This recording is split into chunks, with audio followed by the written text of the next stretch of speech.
একটা আমার হাত থেকে সসের বোতল ভেঙে গেছে। তুমি সসের বোতলটা ভেঙেছো? হ্যাঁ হ্যাঁ। যখন তুমি ভাঙো কিছু তখন কিছু না, যখন আমরা ভাঙি তখন তুমি এত বকা মারো। মানে কি হলো? কি হলো? এই ছেলেটা আমাকে বকে গেল।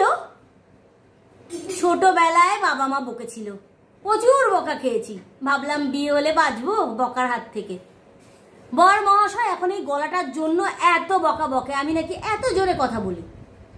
একটা বোতল ভেঙেছে আমার হাত থেকে, এই ছোট ছেলেটা আমাকে বকছে। আজকে তোর এই একদিন কি আমারই একদিন। এই দেখি খুশিটা দে তো।